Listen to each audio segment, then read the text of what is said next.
পেয়ে নয়, কিছু হারিয়েও আলহামদুলিল্লাহ বলা উচিত, কারণ আল্লাহ তাআলার সব সিদ্ধান্তই কিন্তু মঙ্গলজনক হয়ে থাকে। হ্যালো এভরিওয়ান, আসসালামু আলাইকুম। Welcome back to my channel BD blogger Suborna. আমি সুবর্ণা বলছি চট্টগ্রাম থেকে। যে বা যারা আমার আজকের এই ভিডিওটা দেখছেন না কেন, আমি আশা রাখছি আপনারা সকলে সুস্থ আছেন, ভালো আছেন এবং নিরাপদে আছেন। আমরা আলহামদুলিল্লাহ পরিবারের সকলেই ভালো আছি। আর যদি কেউ অসুস্থ থেকে আমার আজকের এই ভিডিওটা দেখে থাকেন, তো তাদের সকলের সুস্থতা কামনা করে আমার আজকের এই ভিডিওটা দেখার আমন্ত্রণ জানাচ্ছি। আশা রাখছি যে বরাবরের মতো আমার আজকের এই ভিডিওটাও আমার সকল প্রিয় আপু ভাইদের কাছে ভালো লাগতে পারে। ভোরে যখন ঘুম ভেঙেছিল তখন নামাজ পড়ে নিয়েছিলাম, ফজরের নামাজ। তারপর মূলত একটু আমার বেলকনি বাগানে ঘুরঘুর করলাম, পাখিগুলোর সাথে একটু সময় কাটালাম। এরপর এক গ্লাস পানি খেয়ে আবারও ঘুমিয়ে গিয়েছিলাম। এরপরে হচ্ছে সকালবেলার দিকে গতকাল রাতে আমার সাহেব হচ্ছে 1 ক্যারেট আম নিয়ে এসেছিল। তো রাতে কারেন্ট না থাকার কারণে আপনাদের সাথে শেয়ার করা হয়নি। তো 1 ক্যারেটের মধ্যে হচ্ছে এখানে 30 কেজির মতো ছিল। তো 30 কেজির মধ্যে আমরা 10 কেজি রেখেছি, আর হচ্ছে আমার আম্মুদেরকে 10 কেজি দিয়েছি, আর 10 কেজি হচ্ছে আমার ফুপিকে দিয়েছি। মানে আমার 10 কেজির মধ্যে আত্মীয় স্বজন যা ছিল আর কি, আমার পাড়া প্রতিবেশী তাদেরকে দিয়েছি। তো সবাই মিলে আলহামদুলিল্লাহ ভাগাভাগি করে খেয়েছি। সিজনাল ফল, এটাতেই আনন্দ। তো বাকি যে আমগুলো আমি রেখেছি আমার জন্য ঝুড়ি ভরে, ওইখান থেকে কয়টা আম হচ্ছে আমাদের সবার জন্য কেটে নিয়েছি। হাজব্যান্ড তো আজকে অফিসের উদ্দেশ্যে বাইরে, তো আমার ছেলে মেয়ে আর আমার জন্য হচ্ছে কেটে নিয়েছি। এত মজা ছিল, রাজশাহী থেকে অর্ডার করেছিল আমার হাজব্যান্ড এবং তার কলিগরা সহ। তো সবাই যার যার মতো বুঝে নিয়েছে, আর আমারগুলো বাসায় নিয়ে এসেছিল রাতে আর কি। তো রাতে গুছগাছ করে রেখেছিলাম, আর আব্বুরগুলো আব্বুকে বুঝিয়ে দেওয়া হয়েছে, আমার ফুপ্পিদেরগুলো বুঝিয়ে দেওয়া হয়েছে। তো যাই হোক, আমগুলো গুছগাছ করে নাস্তা টাস্তা খেয়ে দেন কিচেনে চলে এসেছি। আমি হচ্ছে ছেলেটাকে আবার নাস্তা করিয়ে দিয়ে স্কুলে দিয়ে এসেছি। তো স্কুলে দেওয়ার পথে মেয়েটাকে নিয়ে আসার সময় আর যে মুদি বাজারগুলো লাগতো আর কি, সেইগুলো নিয়ে এসেছি। আমার হচ্ছে কিচেনের অনেক প্রয়োজনীয় জিনিস আর কি শেষ হয়ে গিয়েছে। তো তার মধ্যে টুকটাক এই জিনিসগুলো এনেছি, আরও বাদবাকি অনেক কিছু আছে, সেগুলো হচ্ছে আমার সাহেব নিয়ে আসবে। আসলে আমি আলগাতে পারবো না, সেই জন্য যেতটুকু পারবো অতটুকুই নিয়ে এসেছি। আমার না মাসিক বাজার ওভাবে করা হয় না, যখন যা প্রয়োজন হয় তখনই সেটা কিনে নিয়ে আসি। তো সেভাবে আসলে আমি আমার সংসারের কাজগুলোকে গুছিয়ে এবং সহজ করে থাকি। তো আজকে মূলত আমি আমার রান্নাঘরের যে প্রয়োজনীয় যে বাজার সদাইগুলো আছে সেগুলো কিভাবে গুছিয়ে রাখি আমার কিচেনে, ভাড়া বাসার এই কিচেনটাতে, তো আজকে একটু আপনাদের সাথে শেয়ার করব। হয়তো বা অনেকে এইভাবে সুন্দর কিচেনটাকে গুছগাছ করে রাখেন আপনার, সেটা ভাড়া বাসা হোক আর নিজস্ব বাসা হোক, আসলে গুছানোটা হচ্ছে নিজের উপর। তা আমি আসলে আমার ভাড়া বাসাটাকে আমার মন মতো করে গুছিয়ে নিচ্ছি, আর আমার ভাড়া বাসার মধ্যে আজকে হচ্ছে আমার কিচেনটাকে একটু অর্গানাইজ করব। তো মূলত বেশিরভাগ জিনিস একটু কাচের জারের মধ্যে রিফিল করে নিচ্ছি। আমি প্লাস্টিকটা একটু অ্যাভয়েড করছি, তবুও পারছি না, তবে ইনশাল্লাহ ইচ্ছা আছে সব কিছুই হচ্ছে আমি চেঞ্জ করে ফেলবো, আর সব কিছুর জন্য আসলে সময় লাগে। তো এখানে তো দেখতেই পেরেছেন টুকটাক হালকা পাতলা যে বাজার সদাইগুলো সেগুলোই নিয়ে এসেছি। তো সেগুলোই হচ্ছে এখন রিফিল করে নিচ্ছি। জিরার এত দাম আসলে তা বলার বাহুল্য রাখে না। ছোট্ট একটা প্যাকেট এনেছি, ওটাই নাকি প্রায় 180 টাকা, ধরুন 200 টাকার কাছাকাছি। তো আমার একটা জার পূরণ হয়েছে। তো এটা হচ্ছে মাসের অর্ধেক পর্যন্ত যায়। অনেকে হচ্ছে কাঁচা জিরার তেলে গুঁড়ি করে খান, বা অনেকে বেটে খান। আমার না ওগুলো কিছুই ভালো লাগে না।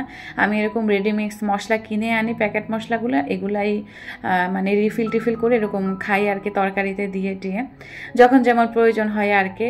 আমি না যে কিছু মশলা নিজে তৈরি করে এগুলা খাবো, এটা না ধৈর্যই আমার নাই।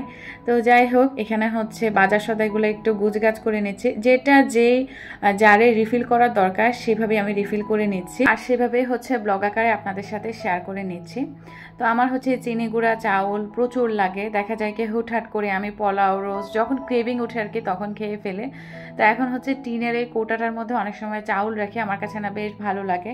আর এখন কিন্তু টিনের এই কৌটাগুলো কিন্তু এত ট্রেন্ডি, বাট কিনতে গেলে কিন্তু অনেক কলিজা লাগে, এত প্রাইস এগুলো অনলাইনের মধ্যে, এক এক পেজে এক এক রকম দাম। তো কোন পেজ থেকে নেব বুঝে উঠতে পারি না। ইনশাল্লাহ উইশ লিস্টে অ্যাড করে রেখেছি, কখনো যদি পারি এই কিচেন আইটেমগুলো কিনে ফেলবো, আর আপনারা তো আছেনই, শেয়ার করব তখন। এখানে হচ্ছে আমার যে চিনির জারের চিনিও ফুরিয়ে গিয়েছে, দোনোটা থেকেই ফুরিয়ে গিয়েছে। তো যেটাতে হচ্ছে নর্মালি আমি চাটা বানাই ওইটার জারেরও চিনি ফুরিয়ে গিয়েছে, ওইটাতেও ঢুকিয়ে রাখবো। আর বড়টার মধ্যে থেকে হচ্ছে অনেক সময় আমি তাড়াহুড়ো তাড়াহুড়ার জন্য ইউজ করে থাকি ওইটা তো রিফিল করে রাখলাম।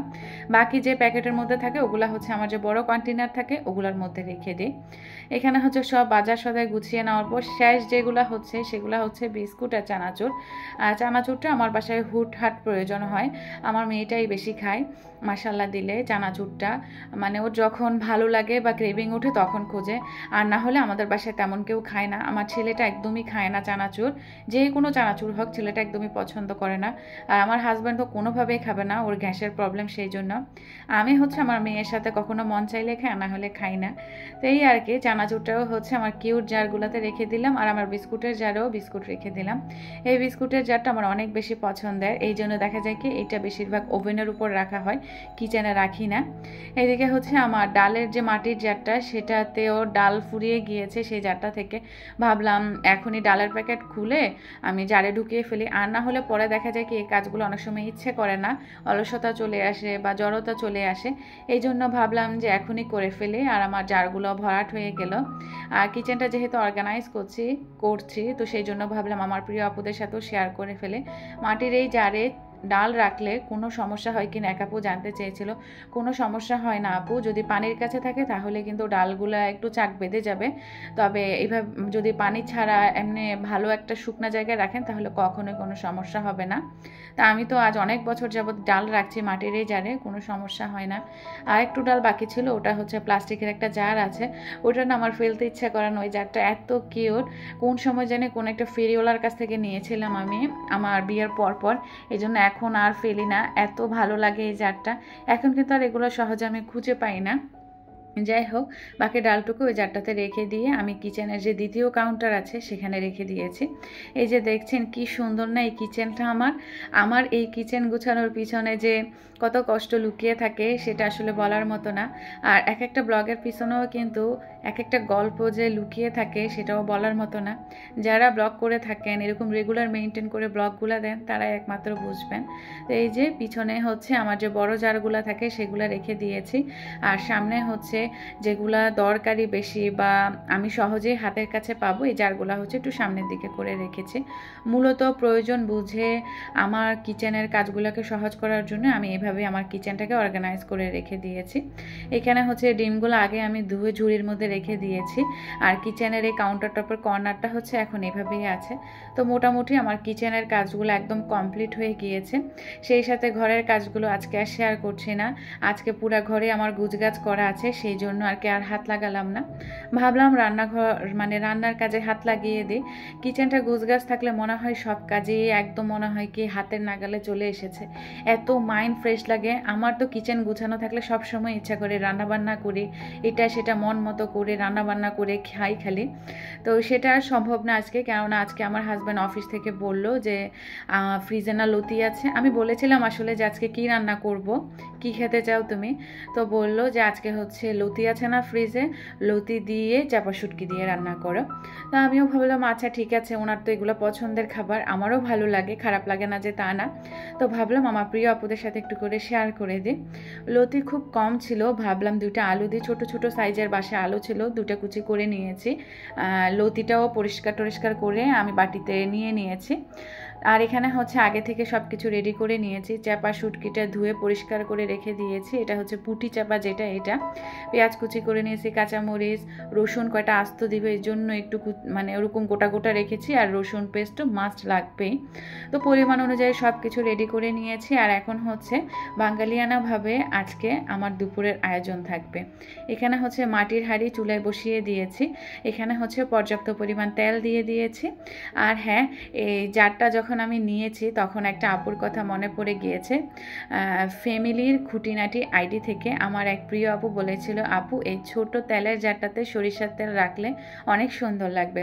আসলেই আপু তুমি কিন্তু ঠিক কথা বলেছ, আমার মাথায় না সরিষার তেলের আইডিয়াটা আসেনি।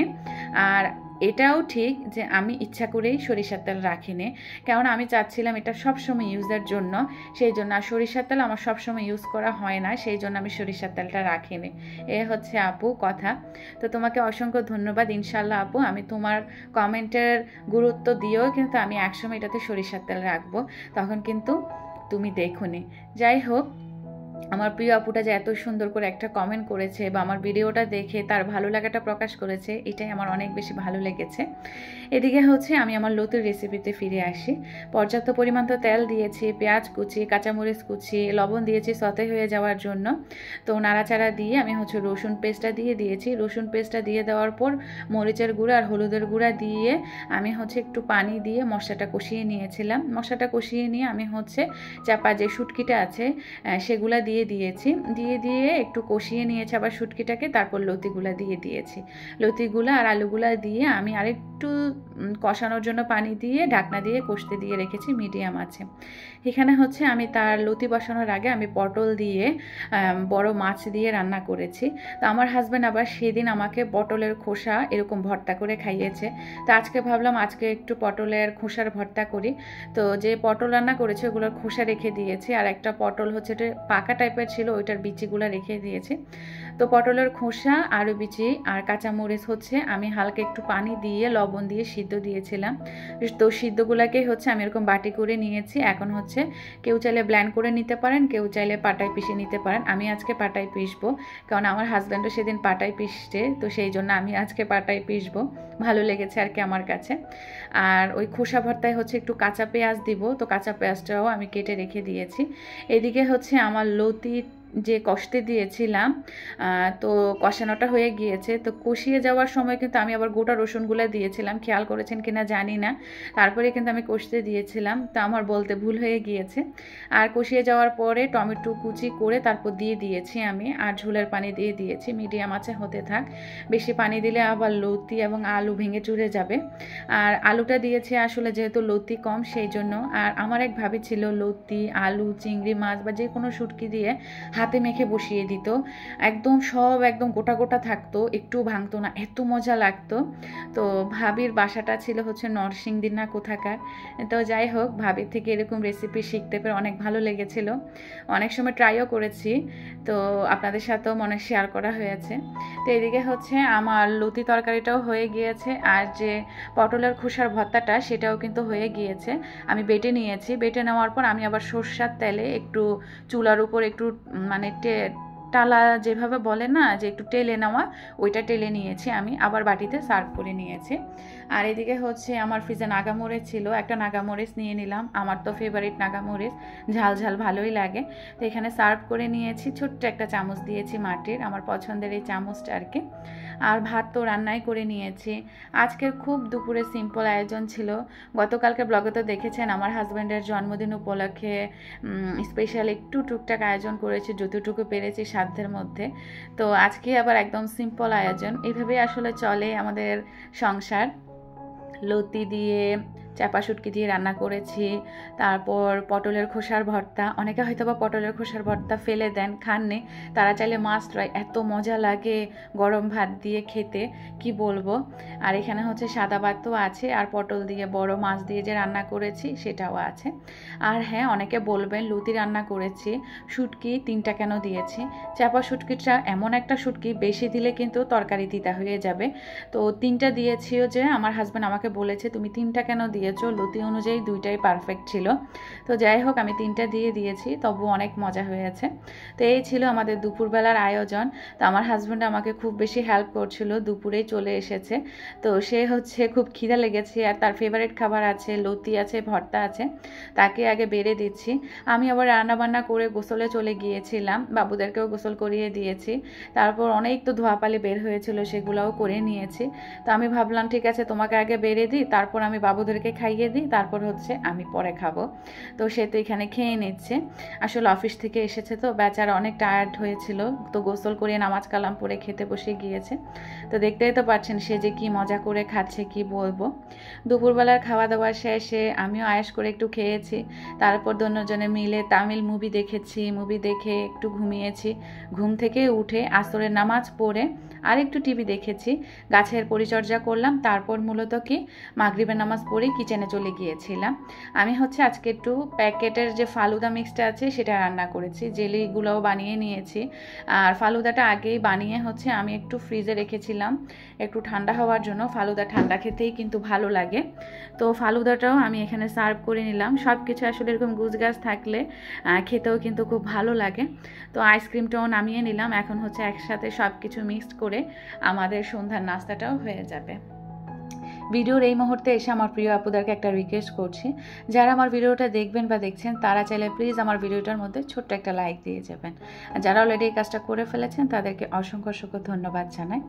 আর নতুন হয়ে থাকলে প্লিজ আমার চ্যানেলটা সাবস্ক্রাইব করে পাশে থাকা বেল বাটনে অল অপশনটা চাপ দিয়ে আমার চ্যানেলটার সঙ্গী হয়ে যেতে পারেন। আর যারা অলরেডি এই কাজটা করে ফেলেছেন তাদেরকে আমার মন থেকে অনেক অনেক দোয়ার ভালোবাসা রইল। এরকম সাপোর্ট আর ভালোবাসা আপনাদের কাছ থেকে আমি অনেক বেশি চাই। আমার জায়গা থেকে আমি চেষ্টা করব বেস্টটুকু দেওয়ার জন্য। আর চাইলে ফ্রেন্ডস অ্যান্ড ফ্যামিলির মাঝে আমার চ্যানেলের লিঙ্কটা শেয়ারও করে রাখতে পারেন। সেই সাথে মূল্যবান মতামতটা জানিয়ে রাখতে পারেন আমার ভিডিও নিচে কমেন্ট বক্সে। আপনাদের মূল্যবান মতামতগুলো পড়তে এবং রিপ্লাই দিতে আমার কাছে অনেক অনেক বেশি ভালো লাগে। অনেক বেশি বকবক করে ফেললাম মনে হয় না? যাই হোক, ভিডিওর মধ্যে যদি ভুল ত্রুটি করে থাকে বা বলে থাকে প্লিজ আমার আপু ভাইয়ারা ক্ষমা সুন্দর দৃষ্টিতে দেখবেন। আর কিছু যদি জানার ইচ্ছা থাকে তো সেটাও চাইলে নির্দ্বিধায় কমেন্ট বক্সে কমেন্ট করে জানাতে পারেন। এখানে হচ্ছে কথা বলতে বলতে আমি যে ফালুদাটা করে নিয়েছি সেটা হচ্ছে আমি বাটিতে এখন আস্তে আস্তে সার্ভ করে নিচ্ছি। আর এরকম হচ্ছে সাজানো গুছানো খাবার দেখলে কার না খাবারের স্বাদ আরও দ্বিগুণ বেড়ে যায় বলেন তো? আমার তো বেশ ভালো লাগে এরকম গুছানো খাবার দাবার। নিজেও গুছিয়ে খেতে ভালোবাসি, অপরজনকেও গুছিয়ে খাওয়াতেও ভালোবাসি। তো এখানে হচ্ছে আমার হাজব্যান্ডের জন্য একটা বাটি আমি একদম গুছগাছ করে নিয়েছি, এখন হচ্ছে তাকে দিয়ে আসবো। আর এদিকে হচ্ছে আমি ভাবলাম যে একটু মিশিয়ে একটু দেখাই আমার আপুদেরকে, একটু লোভ লাগাই। তো জাস্ট কিডিং। তো ফালুদাটা খেতে খেতে আজকের মতো বিদায় নিচ্ছি। সবাই ভালো থাকবেন, সুস্থ থাকবেন, আমাদের জন্য দোয়া করবেন। আল্লাহ হাফেজ, আসসালামু আলাইকুম।